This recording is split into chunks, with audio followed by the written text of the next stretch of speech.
Então, nós desejamos uma boa noite a todos que puderam estar nessa sala virtual. Infelizmente, o nosso irmão, o senhor Carlos, teve problemas com a internet, então nós vamos fazer a segunda parte e continuar a pregação do Evangelho. E vamos abrir as nossas Bíblias no Evangelho de Mateus agora, Evangelho de Mateus, capítulo 2. Evangelho de Mateus, capítulo 2, nós vamos começar a nossa leitura a partir do primeiro versículo. Mateus, capítulo 2, e o versículo 1.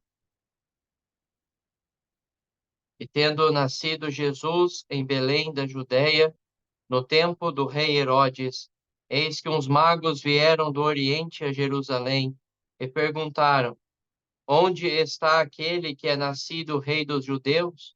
Porque vimos a sua estrela no Oriente e viemos a adorá-lo. E o rei Herodes, ouvindo isso, perturbou-se, e toda a Jerusalém com ele. E congregados todos os príncipes dos sacerdotes e os escribas do povo, perguntou-lhes onde havia de nascer o Cristo. E eles disseram: Em Belém da Judéia, porque assim está escrito pelo profeta: E tu, Belém, terra de Judá, de modo nenhum és a menor entre as capitais de Judá, porque de ti sairá o guia, que há de apacentar o meu povo de Israel.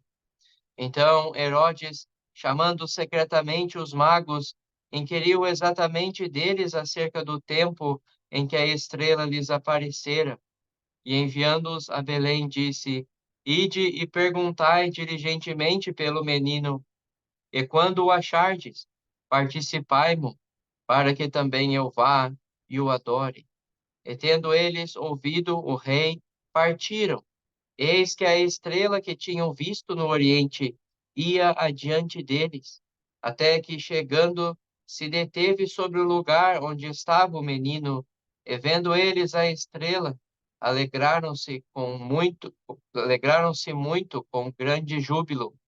E entrando na casa, acharam o menino com Maria, sua mãe, e prostrando-se o adoraram. E abrindo os seus tesouros, lhe ofertaram dádivas, ouro, incenso e mirra. E sendo por divina revelação avisado em sonhos para que não voltassem para junto de Herodes, partiram para a sua terra por outro caminho. Então essa é a nossa leitura. E nós contamos com a ajuda de Deus para continuar anunciando a mensagem do Evangelho. Estava recentemente pensando no texto de Mateus, capítulo 2. Com certeza, os nossos ouvintes do outro lado desta tela hão de concordar comigo que, chegando perto da época de final de ano, esse texto costuma ser bem recitado por várias partes da nossa sociedade, é mesmo dentro do mundo religioso e, de uma certa forma, até de uma forma geral. A sociedade fala bastante. Chegando próximo do Natal, eles gostam de usar este texto da palavra de Deus, falar do nascimento do Senhor Jesus Cristo.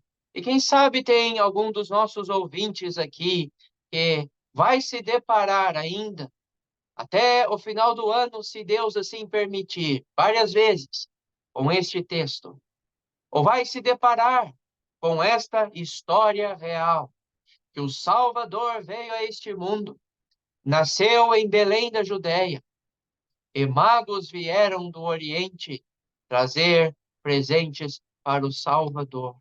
Meu prezado ouvinte, como seria bom se você, ouvindo tal texto, pudesse pensar que aquele que veio ao mundo veio para lhe salvar dos seus pecados.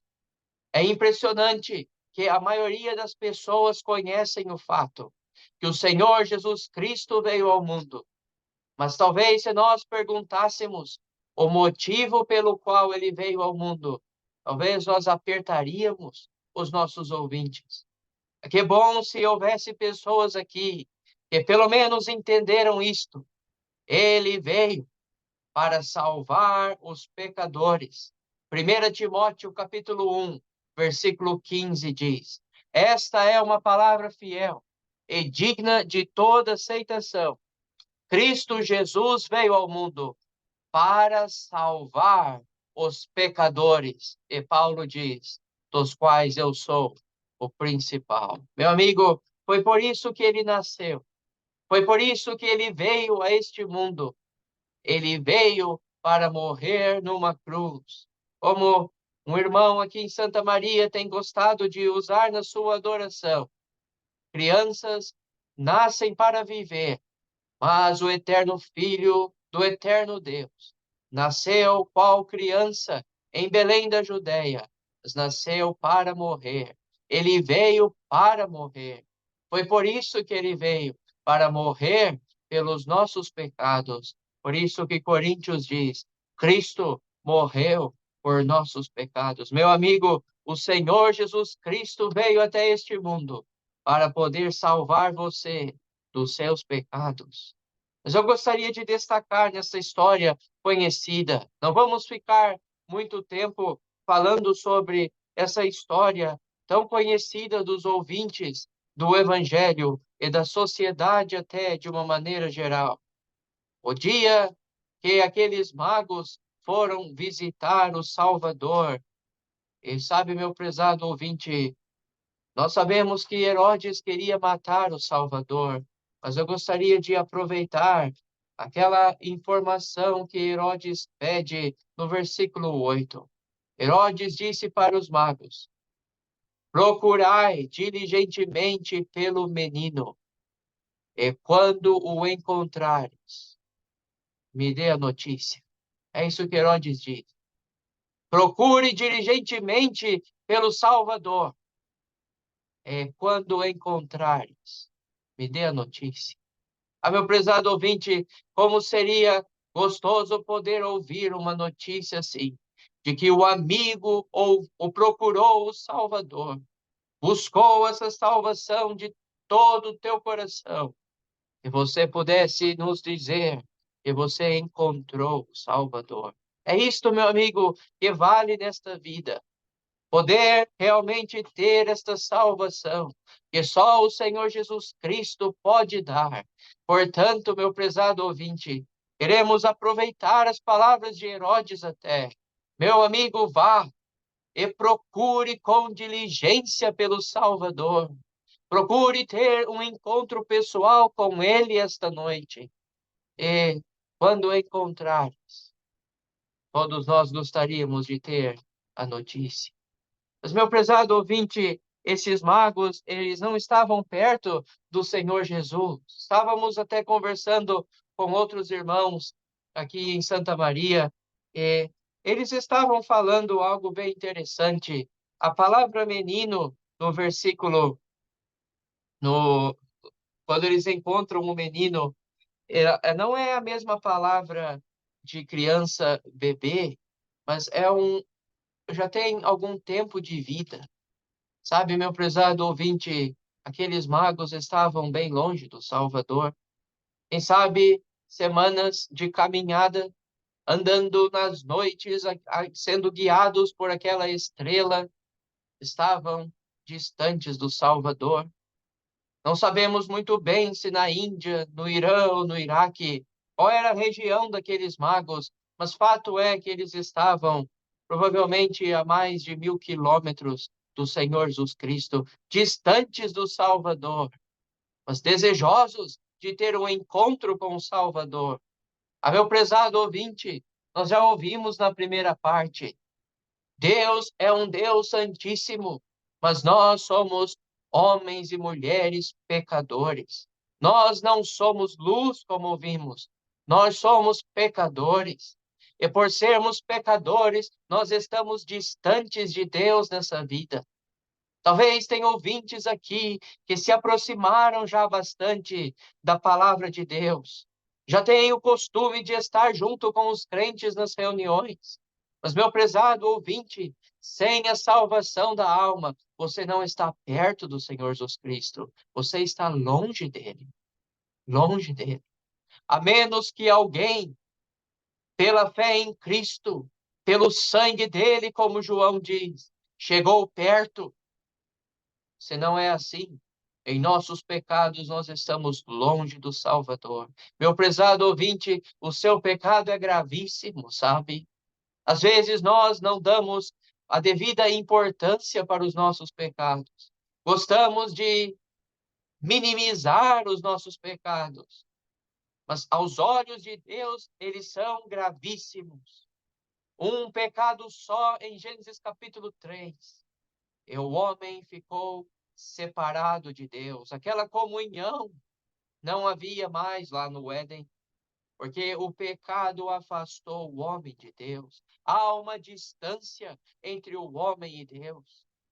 Há uma inimizade entre o homem e Deus, por causa dos nossos pecados, gravíssimo pecado, consequência desastrosa, esse pecado que nos separa de Deus nessa vida, mas bem pior, entrando na eternidade, meu amigo, assim, distante de Deus nessa vida, entrando na eternidade sem a salvação, separado será para todo sempre do Salvador.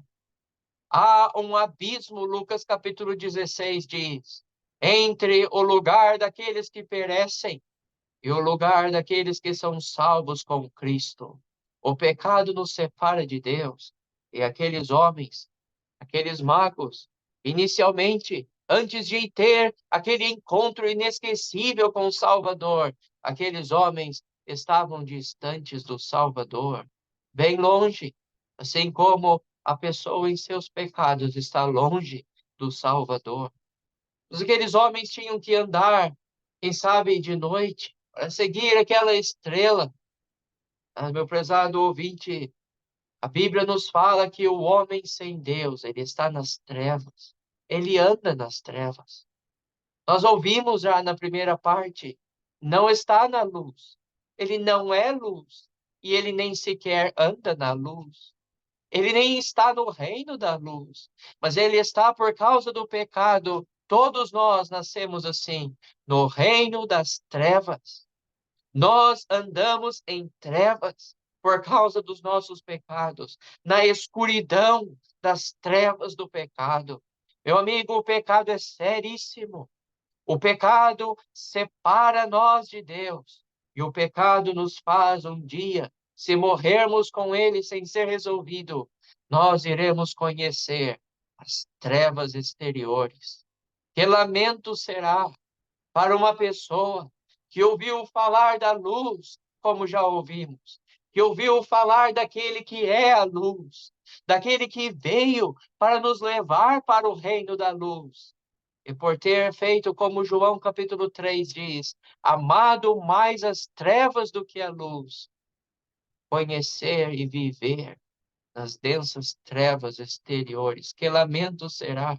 Ah, meu prezado ouvinte, que você possa se despertar essa noite e entender que o teu pecado está te separando de Deus. E entender que o seu pecado te faz andar nas trevas, no reino das trevas. E esse pecado te levará para as densas trevas exteriores. Se você não for salvo, não encontrares o Salvador. Ah, meu amigo, repetimos a frase de Herodes novamente. Por favor, vá e procure com diligência pelo Salvador. E quando o encontrares, muitos gostarão de ouvir a notícia. Mas esses homens, eles foram, os magos, eles inicialmente não foram para Belém. O amigo pode reparar, eles chegaram em Jerusalém. Em Jerusalém era o lugar onde estava todo o sistema judaico, toda a religião judaica estava lá. Ali eles encontraram os religiosos. Ali eles encontraram o templo. Mas não foi ali que eles encontraram o Salvador. Encontraram o templo. Encontraram os religiosos. Encontraram a estrutura do sistema religioso judaico. mas o Salvador não estava lá. Meu prezado ouvinte, será que tem alguém conectado essa noite que ainda tem dificuldade nesse ponto? Ainda acha que a religião pode salvar? Ainda está apegado a alguma denominação, religião, preceitos, normas, estatutos, seja lá o que for? Alguma coisa de religiosidade que você está se agarrando para poder chegar no céu? Meu prezado ouvinte, a salvação da alma não está na religião. Cristo padeceu fora do arraial. O Salvador sofreu o escárnio e o desprezo dos religiosos daquela época. O mundo religioso não tem lugar para o Salvador. Meu prezado ouvinte, a salvação da alma não está numa religião, não está num templo, não está num sistema. A salvação da alma está numa pessoa. A salvação da alma está numa obra, uma obra redentora na cruz central do Calvário, em que Cristo morreu por nossos pecados. Nele há salvação. É nele que você pode ter a certeza do céu. A religião não salva, meu amigo. O batismo não salva. As boas obras não salvam. Meu prezado ouvinte, a lei não salva. Mesmo se fosse possível, coisa que não é. Não salva, meu prezado ouvinte. Só há um meio de salvação, que é o Senhor Jesus Cristo. É por isso que você tem que encontrar Ele esta noite. Meu amigo, vá e procure com diligência pelo Salvador. Vá até encontrar o Salvador, porque é só Ele que poderá lhe salvar. Esses magos chegaram ali em Jerusalém, o Salvador não estava lá, mas eles ouviram lá em Jerusalém, onde eles podiam encontrar o Salvador. Eu acho muito interessante. Sabe onde que o Salvador poderia ser encontrado? Nas Escrituras. Foi lendo as Escrituras e abrindo as Escrituras que eles podiam dizer: o Salvador está lá em Belém da Judéia. Porque as Escrituras mostram ele. As Escrituras apresentam ele. Apontam para ele. Meu prezado ouvinte, nós não temos muita consciência de quem está do outro lado, nem o quanto o amigo conhece do Evangelho. Mas, meu prezado ouvinte, nós viemos para uma reunião, uma pregação como esta, e nós usamos só esse livro, porque aqui está a palavra de Deus inspirada. Não há um estatuto religioso, não há nada mais. Nós acreditamos que este livro, divinamente inspirado por Deus, apresenta de Gênesis a Apocalipse como você pode encontrar o Salvador. Você quer ser salvo, meu amigo? Quer ter a certeza do céu? Quer poder ter este Salvador pessoal? Este livro lhe apresenta esse Salvador. Os sacrifícios do passado falam dele. Aquele versículo que talvez tu conheças, João 3,16. Ele é o Filho unigênito de Deus. Ele é aquele que, pelo crer nele, a pessoa tem a vida eterna. Ele é o Cordeiro. Ele é o Salvador do mundo. Ele é aquele que realizou a grande obra. Meu prezado ouvinte, como seria bom se caso você não fosse salvo já ouvindo esta mensagem, se quando terminasse aqui, você pudesse abrir este livro e ler passagens que o nosso irmão leu na primeira parte. Quem sabe ler João capítulo 3, quem sabe ler Romanos capítulo 5, e tentar procurar o Salvador, porque, meu amigo, ele está nesse livro. Esse livro fala dele. E esse livro pode lhe ajudar, e com certeza é o meio que pode lhe apresentar o Salvador. Meu amigo, vá esta noite. Vá procurar por ele com diligência, até encontrar. E quando encontrar, todos gostaríamos de ouvir tal notícia. Ah, meu amigo, vá procurar o Salvador. Essa salvação verdadeira. E aqueles homens, aqueles magos, depois de encontrar nas Escrituras o caminho para achar a Cristo, para achar o Senhor Jesus, chegaram e viram ele lá. Tiveram um encontro inesquecível. Nunca mais aqueles esqueceram aquele encontro inesquecível que tiveram com o Salvador. E o detalhe do final do versículo 12 é: eles voltaram por outro caminho. Não mais pelo mesmo caminho. Voltaram por outro caminho. Meu amigo, a salvação da alma é algo real. A salvação da alma é algo que muda o destino eterno da pessoa. A salvação da alma muda a vida da pessoa já neste mundo. Literalmente muda o caminho, porque o homem nasce no caminho largo e espaçoso, e por causa da salvação, ele vai percorrer agora um caminho estreito que termina no céu. Meu prezado ouvinte, a salvação da alma é uma realidade. É uma realidade que transforma a vida já neste mundo e muda para sempre o destino eterno da pessoa no porvir. Você tem esse encontro com o Salvador. Ah, meu amigo, teve um dia na sua vida em que você conscientemente creu em Cristo para a salvação da sua alma.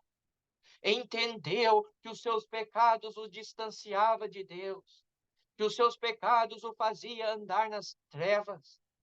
Entendeu que não era a religião nem as suas obras, nada de mérito teu, mas reconheceu em Cristo e na obra que ele fez o único meio de salvação, e num passo consciente creu para a salvação da sua alma. Meu amigo, se você ainda não teve tal experiência, por favor, vá e procure com diligência este Salvador. Ele tem uma salvação disponível hoje, uma salvação perfeita, uma salvação que muda a vida aqui, mas muito mais. Uma salvação que lhe põe em outro caminho, não mais o caminho que termina no tormento, um caminho que termina no céu, um caminho estreito, um caminho que irá para a glória eterna com ele.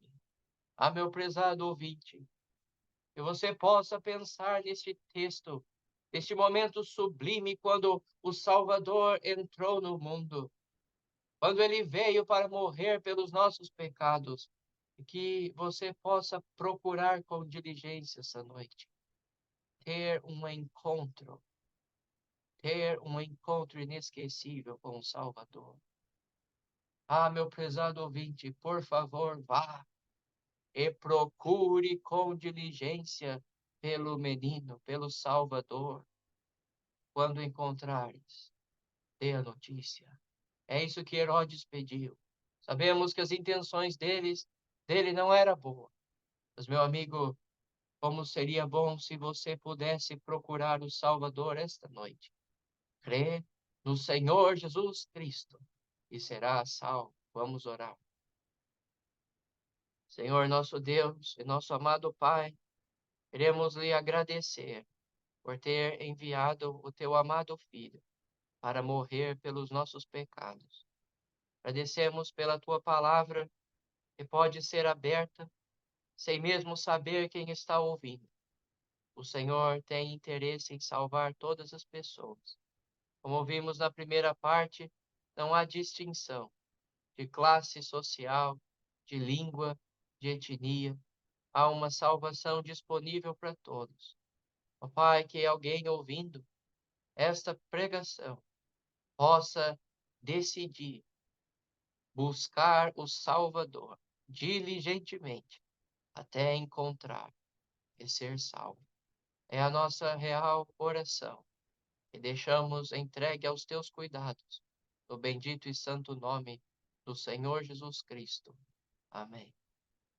Então, nós agradecemos a todos mais uma vez por poderem entrar e ouvir da palavra de Deus, e convidamos para que na sexta-feira, pelo mesmo link e no mesmo horário, possam retornar para ouvir a pregação do Evangelho na primeira parte, e Deus permitindo, na segunda parte, nosso irmão Seu Carlos trará o ministério da palavra de Deus. Tenham todos uma boa noite.